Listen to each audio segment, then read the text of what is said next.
Hello, everyone. So I saw this post on Reddit this morning, and I think it speaks heavily to how we undervalue women's labor, especially in the home. So let me read it to you and then let's discuss. All right.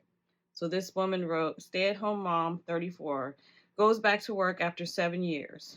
44-year-old male wants money back. What should she do? I am 34. I am 34 and female. I have been married for 8 years to my husband who's 47. When we got married, I got pregnant pretty quickly. We didn't have a plan in place for childcare. Initially, he had told me that his father wanted to take care of the baby as he was retired and was really looking forward to bonding with his grandchild. After having the baby, I quickly realized that this would not work because of certain health conditions my father-in-law had.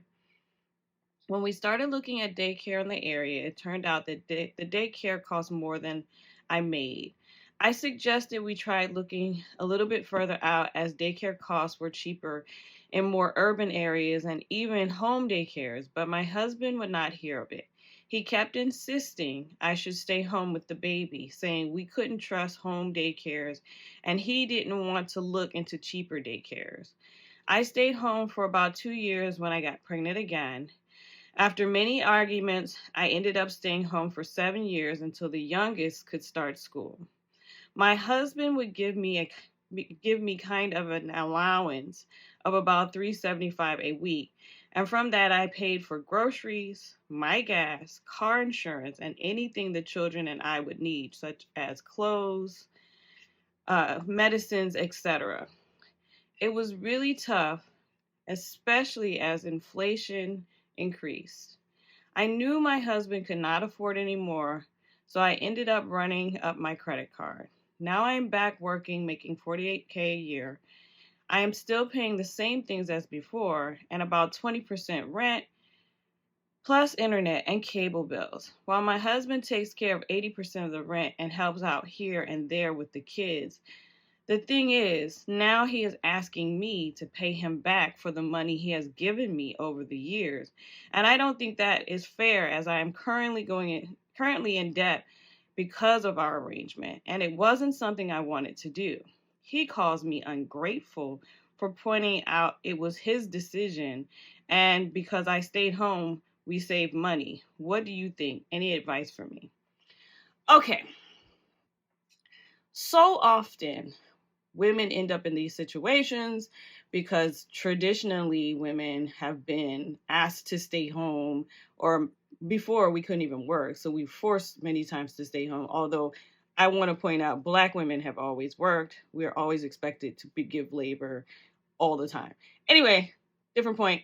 um so this idea that what women do at home is not labor or valuable or has any attachment to money because women have been doing it for free for so long, men and society automatically think that they're doing something for women. Oh, you get to stay home and take care of the kids in the home, and you're just living off of a man. That's not true. In fact, men are benefiting from the unpaid labor that women provide for families. In fact, the crazy thing is, when you look at what women do and how much it actually costs to do those things, if you had to pay an outside person to do it, suddenly it kind of becomes clear how much value women are giving to their families, to their husbands, creating this space of building money, this helping you financially. Women help men financially by taking care of kids. Women help men financially by staying home and cooking meals. Women help men financially by keeping the house together and clean. That is something that men would have to pay for if they don't do themselves. And if they do it themselves, it takes time away from them earning money outside the home. But men don't see that when women do it, it is also taking us away from earning money outside the home. So, did a little Google search so we could just see how much labor she's providing for the family.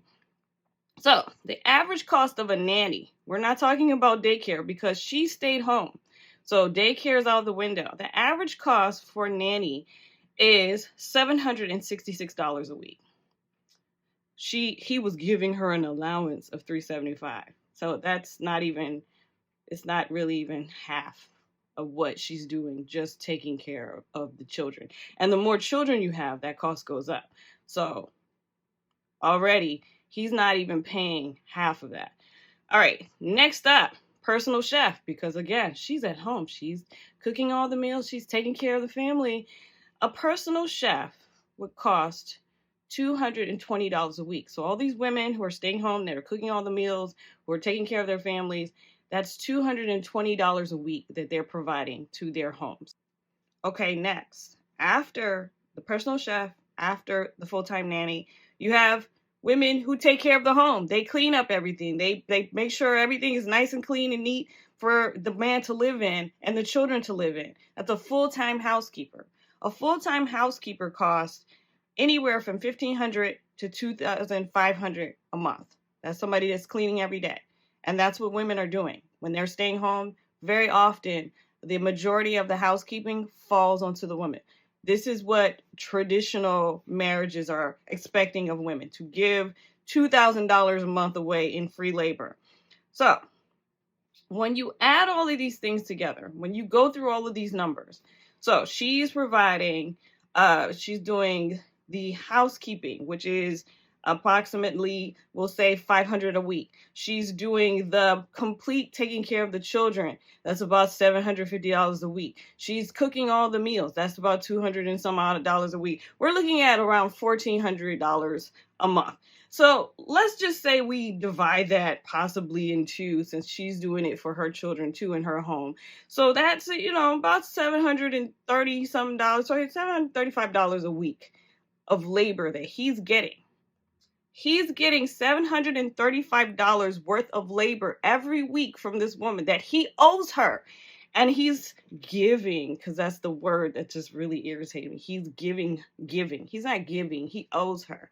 He owes her $735, but he's only paying $375 a week for what costs $735 a week. Now, so basically he owes her $360 more every week. 52 weeks, that's $18,000 a year, $18,720 a year. He owes her for each year $18,720, which adds up to about $131,000 and some change. He owes her $131,000 for the labor that she provided in their marriage while he went out to work, and he thought he's giving her, she owes him. This is the thing. You have to look at the numbers. You have to look at what women are providing. Just think about that in all the homes across the United States where women are giving this much labor. I even think about how much labor I've given for free myself. This is why these types of posts really irritate me, because they never think about what they get from us. That's why they're always so upset in divorce. Oh, I owe so much. You owe her. You owe this money, because this is how much it cost her. And now let's not even add in the factor of what she lost by giving up her career. Again, ladies, be very careful when entering into these marriages. Be very careful about giving up your career. Be very careful about giving up your own earnings, because these men, they benefit from our labor and then they don't want to pay for it. And it's unfortunate because so many women end up being harmed in the process. As always, like, comment, and subscribe. I'm a little passionate today. Anyway, as always, like, comment, and subscribe, and peace, guys.